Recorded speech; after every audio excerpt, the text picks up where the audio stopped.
Salam Atavatan TV YouTube kanalının mehriban müştaqlary.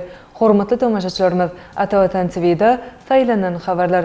Habaryndan 2022-nji ýylyň 26-njy sentýabrdaky sanyna Türkmenistanyň prezidenti daşary ýurt kampaniýalarynyň ýollaşlaryny kabul etdi. Prezident Erdoğan, Türkmenistan bilen hyzmatdaşlygymyzy ösdürmäge taýýardyr. Welaýatlarda gurulan avtomobiller açyldy. Türkmenistan Ýewropa Birleşigi hyzmatdaşlygy giňeltmek boýunça maglumat ýaly habarlar ýetirýär. Gelin bolsa habarlarymyza giňişleýin seredip geçelim. Türkmenistanyň prezidenti daşary ýurt kampaniýalarynyň ýollaşlaryny kabul etdi. Türkmenistanyň prezidenti Serdar Berdimuhammedow iri daşary ýurt kampaniýalarynyň ýollaşlaryny kabul etdi.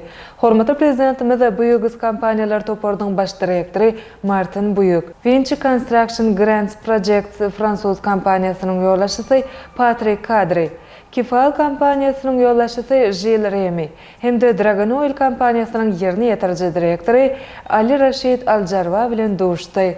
Duşuklaryň barşynda ykdysadyň durly podoklaryny Türkmenistanda ýaňlandyrylan toplumyň özgertmeler maksatnamlary boýunça mundan beýlekde hyzmatdaşlyk etmän geljegi barada pikir alşdylar. Şunda senagat ulgamyň diversifikasiýa ýoly bilen ösdirilmegini, ýokary tehnologiýalary ornaşdyrmak esasyna, onuň düzümleriniň dogry wagtlaşdyrmagyna, binägerlik, gurulşyk ulgamyny öňde barja daşary ýurt tejribesiniň çekilmegine aýratyn ähmiýet berilýär. Şeýlede ýanyňyç energetika toplumy we kommunikasiýalar hyzmatdaşlygynyň möhüm ugurlary hökümine görkezildi. Hormatly prezidentimiz dünýä bazarlaryna, energiýa serişdelerine barha artýan islegi nazar almak bilen hyzmatdaşlygy mundan beýlekde ösdürmek üçin oňuň mümkinçilikleriň bardygyny ýatydy. Hem-de kompaniýanyň mundan beýlekde hyzmatdaşlyk baradaky tekliplerini seretmäge taýýardygyny belledi. Ali Rashid Aljarwan Türkmenistana amalaşylýan hem-de halkara jemgyýetçiligiň giň gollawyna eýe bolan düýpli özgertmeleriň giň gerimine we depkinlerine haýran galýanyny aýdyp, Dragon Oil kampaniýasynyň mundan beýlekde öz üstüne alan borçnamalaryny puta ýerjekdigine inanyrdy. Prezident Erdoğan Türkmenistan bilen hyzmatdaşlygymyzy ösdürmäge taýýardyr. Türkiýe Respublikasynyň prezidenti Recep Tayyip Erdoğanyň Türkmenistanyň prezidenti Serdar Berdimuhammedowyň adyna gutluk haty gelip gowuşdy. Watan habarlar gepleşiginde bellenip geçirşi ýaly prezident Erdoğan gutluk hatynyň üstü bilen Türkmenistanyň prezidentini doglan güni bilen gutlady. Hususan bu gutluk hatyny şeýle diýilýär. Türkiýe Respublikasynyň adynan wagt öz adymdan size doglan günüňiz münasibetli tüý sürekden gutlaýaryn. Ýurduny güllä we sen hemde sebitde we dünýäde awraly döwlet hökümini berkarar etmek boýunça dost oglanyk Türkmenistanyň alyp barýan gadamlaryny ruhulentlik bilen kabul edýäris. Bizi Türkmenistan bilen taryhy we medeni gatnaşyklary baglanşdyrýar. Her podokda Türkmenistan bilen özara behwetli gatnaşyklarymyzy ösdürmek üçin bilelikde işlemäge taýýardygymyzy ýene bir gezek nykdamagy ýerlikle hasaplaýaryn. Bu bolsa iki taraplaryň we sebit derejelerini howpsuzlygy, durnuklugy hem-de awadançylygy goşunt goşýar. Welaýatlarda gurulan avtomobiller açyldy. Ýurdumyzyň Balkan, Daşoğuz, Lewap we Mary welaýatlarynyň merkezlerine gurulan Dowrowap ýolagçy avtomobilleri dawaraly ýagdaýda açylyp ulanmagy berildi. Açylış dawaralaryna sanly ulgam arkaly hormatly prezidentimiz Serdar Berdimuhammedow gatnaşdy. Mary welaýatyndaky ýolagçy avtomobilleriniň kuwatlygy bir gece günüde 700 ýolagçy niyetlenip, ol ýurdumyzyň sebitleriniň arasynda üznüksiz awtobus we döwlet taksileriniň gatnawlaryny öpçün eder. Ýolagçy avtomobilleriniň umumy meýdany 3 hektara barabardyr. Lewap welaýatyndaky avtomobil üçin 3 hektar ýer bölünip berildi. Avtomobiliň binasynyň umumy tutýan meýdany 6349,4 metre barabardyr.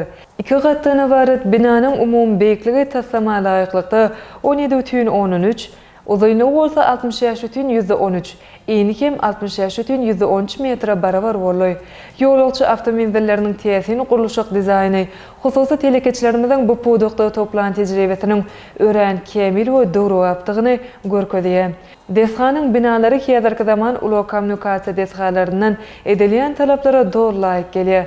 Awtobuslaryň hereketine gözegçilik edilşi, petekleriň alnyşy dogry talabyna laýyklykda sanly ulgam esasyna amala aşylýar. Muqaddes garaşyzygymyzyň şany 31 ýyllygynyň öňü sirasyna açylan täze desgalary hormatly prezidentimizden parasatly başda tutanlygyny, ýurdumyzyň ulag ulgamynyň madden janaýyn binýadynyň izigderli berkedilýänliginiň ajaýyp iqrarnamasdyr. Şeýle dogry wap ýolagçy awtomobilläriniň naýbaşy senede halkymyza sowgat berilmegi ören buýsançly ýagdaý. Iň bellemelisi bolsa olaryň ählasynyň bir meňzeş binägerlik çözgüdüne eýe bolmagydyr. Türkmenistan Ýewropa Birleşigi hyzmatdaşygy giňeltmek boýunça maglumat. Türkmenistanyň Ministrler Kabinetiniň başlygynyň ornbasary, Daşary işler ministri Raşid Meredow, Ministrler Kabinetiniň geçen mejlisiniň çeklerini döwletimiziň daşary siýasat ugrunun häzirki wezipeleri barada hemde Türkmenistan bilen Ýewropa Birleşiginiň arasyndaky hyzmatdaşlygy mundan beýlekde ösdürmek boýunça alınıp barýan işler we ozal gazaryndan ilalaşyklaryň ýerine ýetirilişi barada hasawat berdi. Ilkinji nowaty siýasat diplomatik, sowda ykdysady we meden insan perwer uglary boýunça Ýewropa Birleşigi bilen ulgamyň esasy gatnaşyklary ösdürmek maksady bilen iki taraplaýyn we köp taraplaýyn formatlardaky netijeli gurallar we olaryň çeklerine geçirilýän ýygderli duguşçuklar we maslahatlaşmalar barada belenili. Birinji bilen iler tutulýan ugurlaryň bir hökümne siýasat diplomatik ugrundaky netijeli hyzmatdaşlygyň berkedilmegi, hususan Ýewropa Birleşiginiň ýoldaşlary bilen ýokary derejeli saparlary we duguşçuklary gurnamak boýunça işleriň işçileşdirilmegi belenildi. Bu ugurda Türkmenistanyň Belgiýa paçalygyndaky täze elçisiniň goşular wagty Türkmenistanyň Ýewropa Birleşiginiň ýanynaky wekilliginiň ýoldaşy wezipesine belenilmegi teklip edildi. Mundan başga netijeli hyzmatdaşlygyň giňeldilmeginiň we Türkmenistanyň wekiliýetiniň Türkmenistan Ýewropa Birleşigi bilelikdäki komitetiniň Ýewropa Birleşigi Merkezi Aziýa görnüşindäki gatnaşyklary Türkmenistan Ýewropa Birleşigi parlamentary dialogunyň çeklerindäki işçiň hyzmatdaşlygy maksada laýyk boljakdygyny taýlaýar. Ilkinji bilen Türkmenistan bilen Ýewropa Birleşiginiň arasynda togda ykdysady hyzmatdaşlygy ösdürmek boýunça wezipeleriň möhümdigi belenildi. Ozal gazaryndan ilalaşyklaryň esasyny Ýewropa Birleşigi Türkmenistan işçiler geňeşiniň konsepsiýasynyň işlenip taýýarlanmagyny dowam etmegi teklip edildi. Şeýle hem Ýewropa Birleşigi bilen neft gaz, elektroenergetika we gaýtadan dikelilýän energiýa çeşmeleri ugurlaryny hyzmatdaşlygy dowam etmek maksady bilen Türkmenistan bilen Ýewropa Birleşiginiň arasynda energetika hyzmatdaşlygy boýunça izigderli geňeşmeleriň geçirilmegi teklip edildi. Mundan başga da ulag we ara gatnaşyk podugyny iki taraplaýyn we sowet gatnaşyklarynyň ösdürilmeginiň wajypdygyny taýlaýar. Şunuň bilen baglykda ýurdun başda tutunyň garamagyny bu ugur boýunça anyk teklipler getirildi. Üçüncü bilen ýurdumyzyň Ýewropa Birleşigi bilen howanyň üýtgemegi, daşky gurşawy goramak we ekologik howpsuzlyk boýunça hyzmatdaşlygy barada aýdyldy. Bu ugurda ýokarda agzalanan poduklardaky işleriň işçileşdirilmegi boýunça anyk ädimler teklip edildi. Hususan ýaşyl energetikany we wadorodu ulanmak hemde howada metan bölejiklerini azaltmak boýunça Ýewropa Birleşiginiň tejribesine bagşlanan Ýewropa döwletleri bilen ylmy maslahatlaryň geçirilmeginiň mümkinçilikleri beýan edildi. Soňra meden insan perwer ulgamynyň Türkmenistan bilen Ýewropa Birleşiginiň arasynda hyzmatdaşlygy ösdürmekde esasy orun eýleýändigini bellemek bilen bu ugurda gatnaşyklary berkitmäge gönükdirilen bir näçe çäreleri geçirmek teklip edildi. Şular bilen birlikde Türkmenistan bilen Ýewropa Birleşiginiň arasynda gatnaşyklaryň şertname hukuk binýadyny pogtalandyrmak boýunça teklipler beýan edildi. Ýewropa döwletleri bilen özara behbetli hyzmatdaşlygy ösdürmek boýunça işleri durumşa geçirmek üçin bar bolan mümkinçilikleri göz öňüne tutup, Türkmenistanyň prezidenti ýurdumyzyň daşary siýasat edarasynyň ýoldaşytyna ýokarda agdalan meseleler boýunça düýpli işler geçirmegi tapşyrdy.